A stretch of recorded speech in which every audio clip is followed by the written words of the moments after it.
Eu convido, então, a doutora Roberta Capucci, que será a mediadora. Convido de volta a senhora Raiane Furtado, o senhor Rodolfo Cavalcante, o senhor Antônio Benchimol e já aqui com a gente o doutor Heron Werner. Bom dia novamente. Eu não sei vocês, mas eu estou assim. Uau! Cabeça... eu fiz algumas anotações ali, vou fazer algumas perguntas. Se alguém tiver alguma coisa para perguntar também, a gente aceita sugestões de perguntas. Tá? Vou começar falando com a Raiane, mas antes de perguntar para a Raiane, vou abrir um parêntese aqui. O secretário Gustavo Tutuca falou muito bem que a gente fala de cidades inteligentes e pensa logo em conectividade, né? E aí isso faz parecer... O que a Raiane veio falar desse projeto Mamãe Bebê? Eu gosto muito de uma definição de inteligência que o meu pai me falava quando eu era pequena. Que inteligência... Existem muitas formas de definir, né? Mas eu gosto muito dessa forma, que é inteligência é a capacidade de solucionar os problemas mediante o pensamento intencionado, né? Então, o programa Mamãe Bebê, numa primeira visão, ele pode parecer um programa assistencialista de doação de kit de maternidade, mas ele é, na verdade, um programa de monitoramento, um programa de incentivo do pré-natal, né, da qualidade, e o monitoramento dos indicadores. Pelo que eu entendi, é isso, né, Raiane? E com isso, ele é uma ferramenta de inteligência. Ele é uma ferramenta, a gente tem que usar a nossa inteligência para solucionar problemas. Eu tenho problema no pré-natal, como eu vou solucionar esse problema? E esse me parece um grande programa. Tá? Então, parabéns para a Secretaria de Saúde, parabéns para vocês. Mas, voltando para a tecnologia de informação, eu queria saber se o programa Mamãe Vassourense usa alguma tecnologia de informação. Eu vi que vocês usam o WhatsApp, né? Mas se tem mais alguma outra coisa. E como alcançar as gestantes e puérperas que não têm acesso a essas tecnologias. Bom dia a todos novamente. Além, né, do grupo de WhatsApp, a gente utiliza também as conversas online. Como foi apresentado, todas as quartas-feiras, né, são convidadas as gestantes, puérperas, seus parceiros, para estar participando. Infelizmente, né, a gente tem um território aí muito vasto, em alguns lugares, né, pode apresentar uma dificuldade de conectividade, questões financeiras. Então, além desse trabalho online, a gente tem o trabalho presencial, através dos cursos, né, de casais grávidos, famílias grávidas, e que já foi feito de forma central, no auditório da Prefeitura, mas também de forma itinerante, principalmente nas unidades de zona rural. Nós já tivemos esses encontros também nessas unidades, que facilita para as famílias irem. O vídeo que eu mostrei, inclusive, foi numa unidade mais afastada que estava tendo esse curso, além da atividade das próprias unidades de saúde, né, que convidam essas gestantes para estar fazendo atividades no decorrer do ano, nas principais campanhas. Na ausência de tecnologia, a gente vai no modo antigo mesmo. O importante é solucionar o problema. Com certeza. Né? E, como gestora do UV, eu sei que uma parte das gestantes não faz o acompanhamento pré-natal na atenção básica. As gestantes de alto risco são todas encaminhadas para o pré-natal do UV. Né? Como fica o monitoramento dessas pacientes que não estão na atenção básica? Então, primeiramente, apesar, né, delas estarem fazendo o acompanhamento no UV, elas também são acompanhadas, monitoradas nas unidades de saúde. E todas as consultas e atividades que essas gestantes estão fazendo no UV, nós também contabilizamos. As equipes, né, elas monitoram, verificam a caderneta da gestante e vão vendo se elas estão cumprindo ali os critérios. Ótimo. A gestante do particular, vocês conseguem enxergar também? Então, conseguimos, mas ela tem que fazer um acompanhamento em paralelo à unidade de saúde. Ela precisa estar cadastrada na unidade de saúde e fazer esse acompanhamento também com a equipe, né? Ela apenas ir mostrar, eu fiz tudo no particular. Não, esse é um programa voltado, né, para a nossa rede pública do município. E as nossas equipes, elas abrangem todas as realidades sociofinanceiras, então elas também acompanham, né, aquelas que desejam e que fazem o pré-natal no particular também nas unidades de saúde, que é importante porque aí a unidade tem um monitoramento maior e uma visão melhor da realidade ali da sua comunidade. Perfeito. Deixa eu passar para o lado de cá um pouquinho. Antônio, quando você falou dos alarmes da UTI, eu lembrei de uma situação pessoal minha. Apesar de ter trabalhado em terapia intensiva também, adulto, a minha experiência mais marcante foi quando eu fui mãe. Eu tenho gêmeas prematuras e que foram para a UTI neonatal. Meu marido não é da área da saúde, e aí a gente ia fazer as visitas, e aí os monitores, pipipi, pipipi, pipipi. Ele, você não vai chamar médico, está acontecendo alguma coisa. Aí eu falo, meu amor, eu estou olhando para a nossa filha, elas estão rosinhas, elas estão respirando bem. Isso é mais importante do que o alarme do monitor. A gente chama de monitorite, né? É uma crise de inflamação do monitor, não tem nada acontecendo com o paciente. E aí, nesse sentido, como tornar os dispositivos mais confiáveis, principalmente nesse cenário que vocês projetaram do aplicativo Sinais Vitais, em que o alarme vai ser remoto. Eu estava muito tranquila de dizer que aquilo era uma crise do monitor, porque eu estava olhando o paciente, eu estava olhando a minha filha e sabia que ela estava ótima. Como o médico, a equipe, vai se sentir tranquila de maneira remota se ele está recebendo um alarme ali de que tem alguma coisa acontecendo? Boa pergunta, bom ponto. Na verdade, o que a gente pensa é de coletar e filtrar as informações. Tem muitos desses alarmes que eles são meramente ruídos, que geram ruídos e geram os falsos alarmes que vamos dizer, que o profissional espera para receber. Hoje, os equipamentos, eles são de uma maneira, vamos dizer assim, muito tradicional. Se passar de X, me avisa, se baixar de Y, me avisa. Não tem inteligência nenhuma nisso. E, muitas vezes, o médico quer taquicardizar ou bradicardizar aquilo ali e o negócio fica alarmando para ele em algo que ele queria que acontecesse. Então, isso leva a um descrédito muito grande.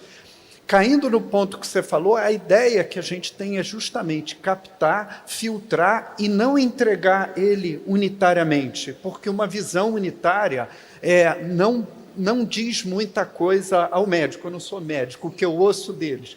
Então, eles querem o que a gente chamou de ter uma visão mais ampla, de botar todos os outros sinais e todas as outras ocorrências para ele chegar à mesma conclusão que você chegou olhando ele. Ele está bem, porque eu sei como eu estou tratando ele, o que eu espero, a reação dele, e ele está reagindo conforme ou não conforme o que ele esperava. E isso a gente muito vê como objetivo nosso reduzir esse tempo de reação.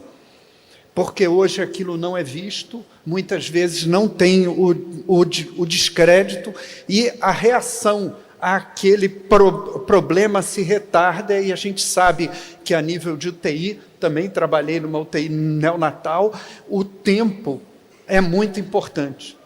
Tá? Perfeitamente. Em relação à interoperabilidade, a gente vivencia isso na prática, né? Nós somos um hospital muito antigo, um hospital com grande recurso provindo do SUS, então a gente tem muitas vezes compra de equipamento de emenda parlamentar, então a gente fica engessado, a gente escolhe as especificações, né? Mas vem o que tiver mais barato no Siconv. E aí a gente fica com uma salada de frutas, né? Dentro do hospital. São equipamentos de muitas marcas, e aí para uma UTI, onde a gente teria, no cenário ideal, todas as máquinas integradas, né, na central de monitoramento, a gente nunca conseguiu implementar isso aqui, porque eu tenho muitos equipamentos com sistemas diferentes, que trabalham de forma diferente dentro da mesma unidade. Há alguma perspectiva de resolução da interoperabilidade a nível de indústria? Porque eu sei que na PUC vocês conseguiram integrar sistemas distintos no mesmo canal, mas a nível de indústria, já que isso é um problema que todo mundo reclama, a indústria pensa nisso? Vamos dizer, a indústria, ela pensa em resolver. Eu trabalhei do lado da indústria, trabalhei na Philips.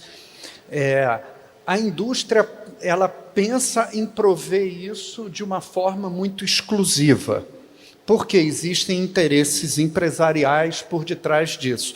Aí, quando você fala de uma central de monitoração, todos os fabricantes têm, mas eles são personalíssimos para eles. O que a gente está tentando quebrar é justamente essa questão, a gente conseguir unir de uma forma agnóstica da marca, todos eles numa plataforma única. É um desafio, que existe uma resistência dentro da própria indústria para isso, mas com o ocorrido da pandemia, essa necessidade se tornou muito grande, dessa interoperabilidade, do remoto, de receber as informações, e com isso a indústria está sendo pressionada de uma forma a oferecer as informações abertas seguindo o padrão. E, pegando a parte que você falou da esfera pública, de verbas, é um trabalho que a gente conversa com algumas instituições, é botar esse requisito nos próprios editais e nos descritivos técnicos disso aí, que a gente vai começando a transformar isso. Mas é um dos maiores desafios que a gente tem hoje, que é transformar a indústria em benefício do paciente, dessas informações fragmentadas, a gente desfragmentar e oferecer o melhor para eles. Sensacional essa ideia de trazer para o edital, né? É verdade. Maneira de tornar obrigatório, né? Até falando uma experiência, a gente está fazendo um trabalho junto do Hospital das Clínicas de São Paulo, e eu ouvi do gestor que isso vai ser um requisito classificatório.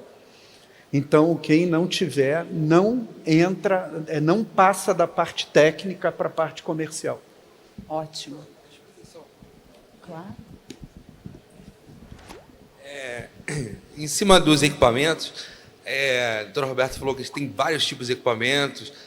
E esses equipamentos antigos, que eles não têm rede, não tem nada para poder captar essa informação, como é que vocês trabalham com eles? A gente vou ser bem simples, a gente pegou esses equipamentos antigos e a gente não consegue fazer nada por uma questão de tecnologia. E a gente focou, foi até um debate grande que a gente teve lá, a gente focou nos equipamentos a partir de uma geração para frente, porque a gente acredita nessa troca que vai ter natural. O esforço que a gente ia fazer em fazer conversores analógicos para digital, agregar isso, o custo ia ser maior do que trocar o equipamento. Então, a gente não pegou esses equipamentos, a gente privilegiou especificações de equipamentos digitais com conectividade.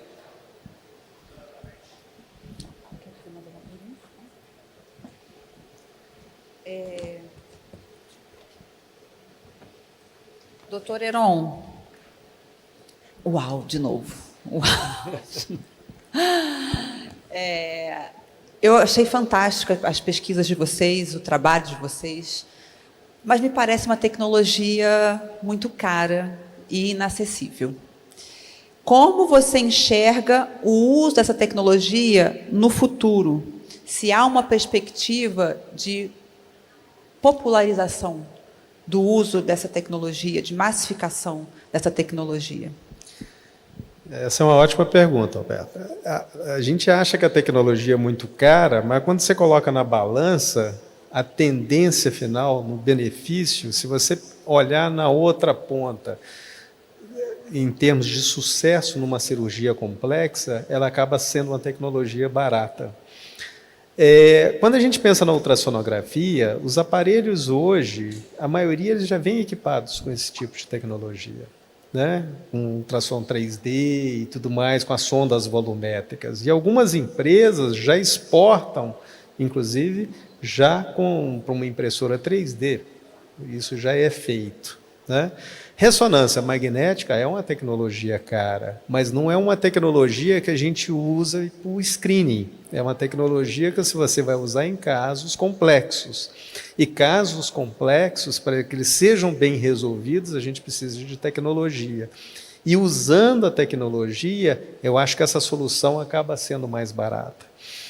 De um outro lado, a tecnologia vai nos ajudando no sentido de, por exemplo, inteligência artificial.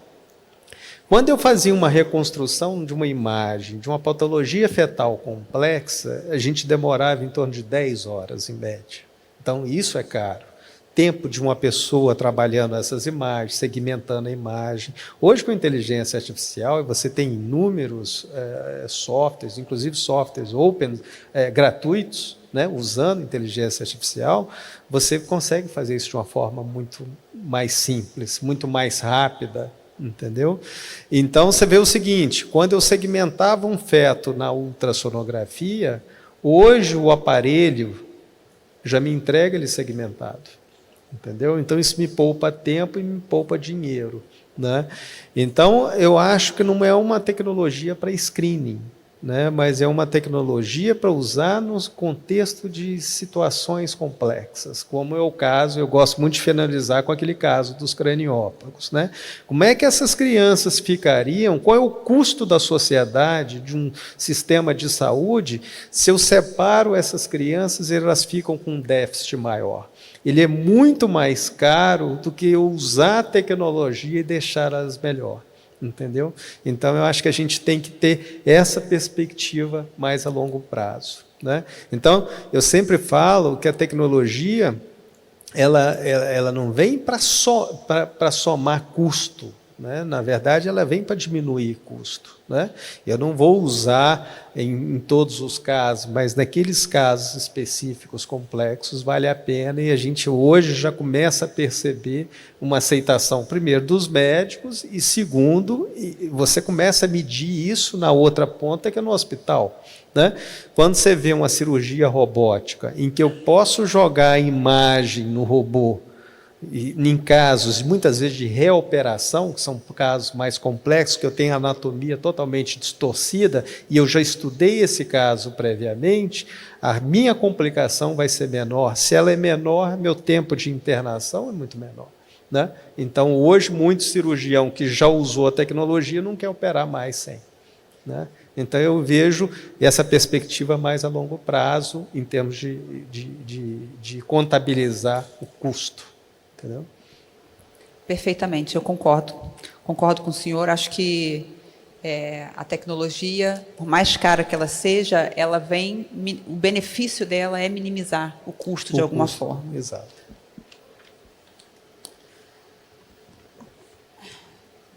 Rodolfo, participei da implantação do MV, né, junto, lá, ombro a ombro com você, posso dizer assim.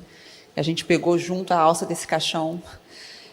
Bem durante a pandemia, fizemos implantação em pandemia, com os leitos ampliados, com equipe nova, foi duro, mas foi importante, né? Mas, como tudo na vida, existem os prós e os contras, né?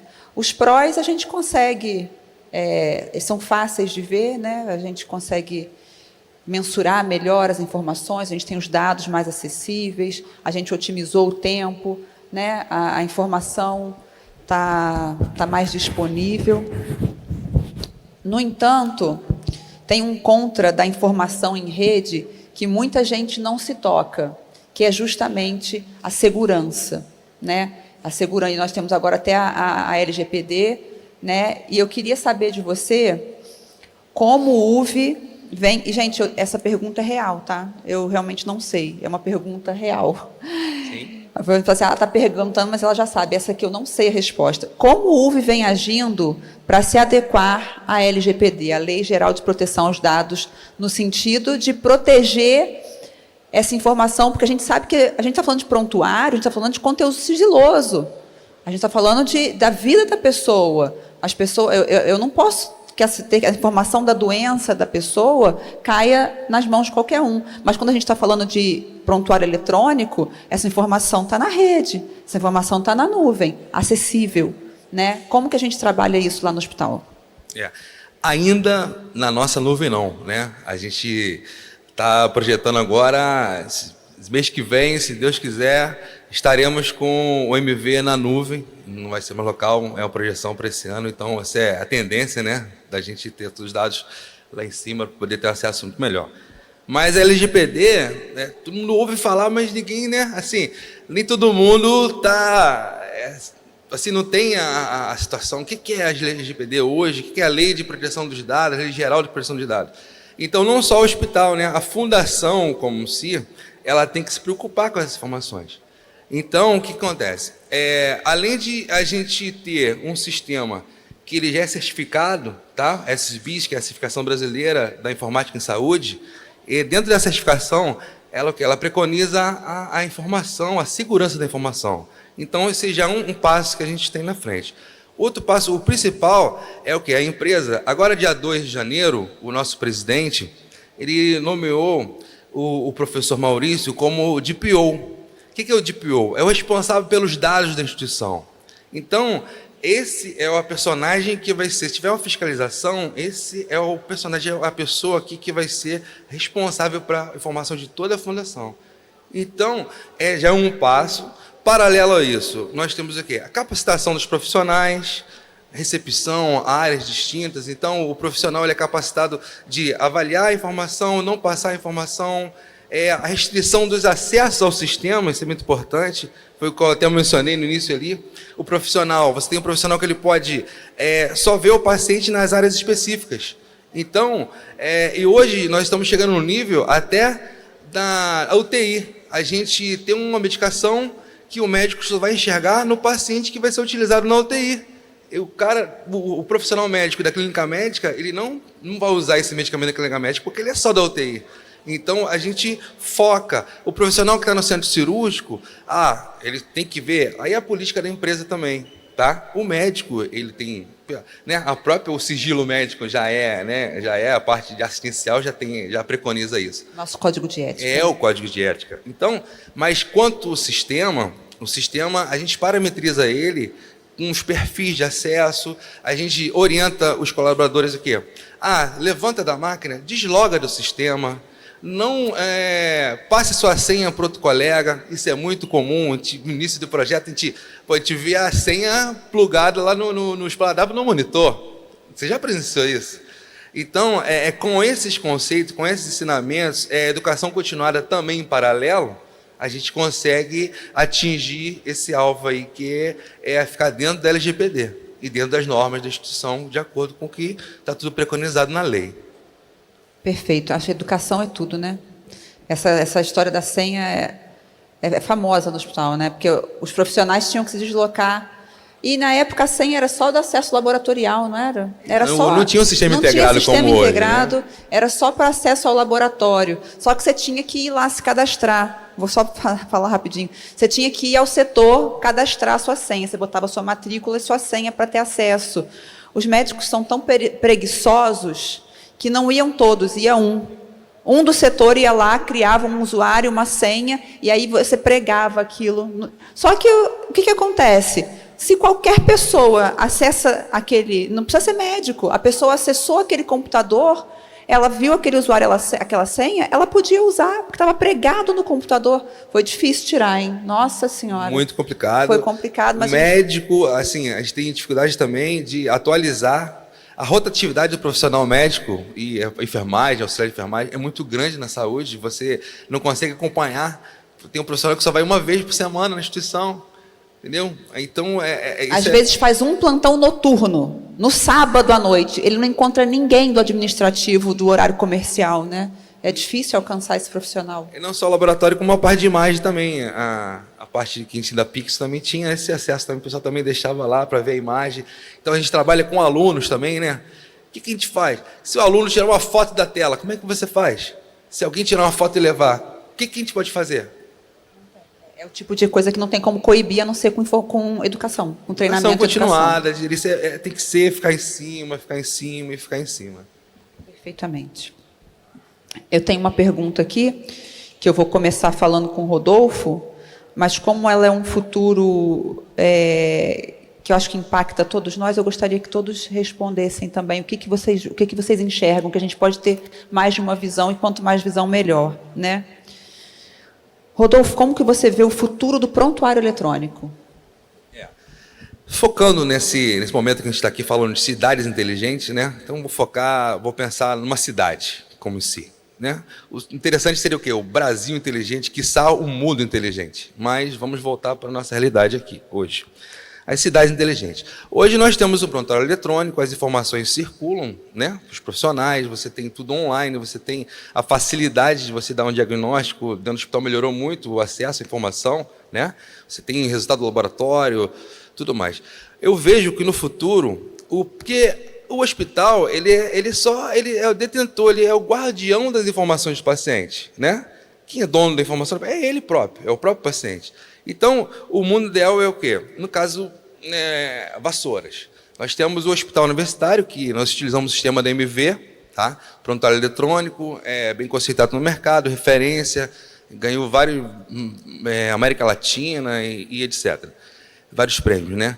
E a ideia é o quê? A visão que o profissional tem dentro do hospital, que na policlínica, na Secretaria de Saúde, é uma integração com a prefeitura, como se fosse, tipo um exemplo, como se fosse o hospital fosse pertencer do município e tem um gancho, porque os pacientes de vassouras da reunião, ele faz o quê? Ele vai no hospital, consulta, ele faz exame, e quando ele vai no postinho, esse profissional lá, e a informação toda que o profissional lá do posto, que ele está no hospital, ficou no hospital, não está com ele. Então, se tivesse, eu acredito que no futuro vai ficar as informações todas na nuvem, e o profissional, o paciente, ele vai, em cada lugar, ele vai ter que levar a informação dele e desse lugar que vai ser no consultório, ou num posto, ou numa clínica, independente de onde ele for, essa clínica vai estar obrigada a integrar com essas informações e trazer essa informação naquele momento, que a informação tem que estar com o paciente, não tem que estar no local que ele vá consultar. Então, na minha visão, é essa. No futuro, vai ser ter um banco de dados, alguma informação que vai estar correlacionada onde esse paciente vá, que hoje a gente já tem até, com a pandemia, aconteceu muito isso. O Conect SUS, por exemplo. O que fez? Os exames de Covid, foi obrigatório colocar lá. Você ia aqui mesmo, a gente ia fazer essa integração com o Hospital de Vassouras aqui, com o laboratório. Por quê? Para ir no Maracanã, né, você tinha que ter o aplicativo e ter o quê? O resultado da Covid, as vacinas, então, tudo online. Então, é desse sentido. Então, o SUS já está fazendo isso, mas assim, fica... Porque foi igual ele falou, cada sistema, né, ele só pensa em si. Ele não está pensando em integrar. A parte comercial é muito forte, é dinheiro envolvido. Então, o que acontece? Você fica preso. Você tem dificuldade de fazer integração de um sistema com outro. Poxa, isso eu vivo isso no hospital, tinha uma briga diária. Eu tenho integração lá na minha recepção, eu tenho integração com o CISREG. A prefeitura, a Secretaria de Saúde faz a agenda, a gente atualiza, a gente pega todas as informações da agenda do CISREG e joga para dentro do MV. A gente tem integração com o meu sistema de MV, com a Pixel, que é a parte de imagem, parte de raio-x, parte de TC, parte do coração, hemodinâmica. Entendeu? A gente tem integração, equipamentos de laboratório, voltando no equipamento, né? Então, o equipamento do laboratório, ele conversa com o sistema do LIS, que é o sistema do laboratório, que está conectado, interfaceando com o MV, porque o sistema do laboratório MV não interfacia direto com o equipamento, então você tem que ter um intermediário ali, entendeu? Que é esse robozinho que fica. Então a gente está sempre tentando acoplar e integrar. Então a gente volta no momento de integração. É a integração das informações estão do paciente sendo divididas com o conceito dele, né? Com o profissional médico, saber o histórico dele, aonde que ele está. Esse que é a minha visão do futuro. E vai plugar o quê? Essa parte do 3D, essa parte toda, a parte, né, do sinal, de tudo que é o histórico que passou. Isso vai estar num grande banco de dados do nosso cliente, que o alvo nosso é o paciente, né? Está aqui por causa dele, a saúde está aqui por causa dele, né? Perfeito. Alguém quer fazer uma colocação? Achei sua pergunta ótima nesse ponto. Eu tenho duas visões com relação ao futuro do uso do prontuário eletrônico, do que a gente vê. Eu acho que a primeira é que o prontuário ele vai se tornar pessoal. Você vai ter o prontuário pessoal do paciente, que hoje, se eu perguntar aqui na plateia, quem tem toda a sua informação de saúde com você? Acredito que ninguém vai ter, porque essa informação não é disponibilizada. Então, eu acho que o prontuário ele vai estar para isso. Para onde o paciente estiver, ele vai compartilhar, seguindo a Lei Geral de Proteção de Dados, ele vai falar, está aqui meus dados, eu te concedo você olhar todas as minhas informações, para a gente, o que eu falo, o médico não vê uma foto, mas vê o filme da história da pessoa. Então, acho que esse é um ponto que a gente vai caminhar. E o segundo, do prontuário eletrônico do hospital, o hospital vai caminhar para ser uma central de comando, onde você, com essa interoperabilidade e a conectividade, você ter um grupo, uma equipe médica, olhando todos os casos, todos os leitos, não importa de qual unidade, você está comandando esses equipamentos, olhando os resultados, tomando decisão e fazendo a informação fluir e o processo rodar. Eu acredito muito nisso, nessas centrais de comando, que elas podem ser para um grupo, para uma rede, ou até para um município inteiro, você comandar isso e ter essa informação ali circulando. E não o prontuário ser hoje um registro de fatos ocorridos para mitigar questões judiciais, ali que são relatadas, que hoje é o grande uso dele, mas ele ser usado mesmo em tempo real, com informações para apoio à tomada de decisão. É um pouco que motiva a gente, que a gente enxerga como futuro. São grandes centrais de comando dentro de unidades hospitalares, reduzindo o custo, reduzindo o tempo dali, porque quando a gente fala em custo, não é o custo da operação, mas é o custo, como o doutor Heron falou, é o custo que você gera por tratar tardiamente o cliente, gerando um custo muito maior na saúde. Esse é um caminho sem volta, né? Não tem jeito, né? Nós somos donos dos nossos dados e nós geramos muitos dados. Então, é importante que esses dados estejam conosco e que essa informação, nós vamos poder carregar essa informação, né? E autorizar aqueles que vão nos atender a usar essa informação, né? Eu vejo isso, né? Nós carregando a nossa informação e essa informação que nós vamos gerando o tempo todo.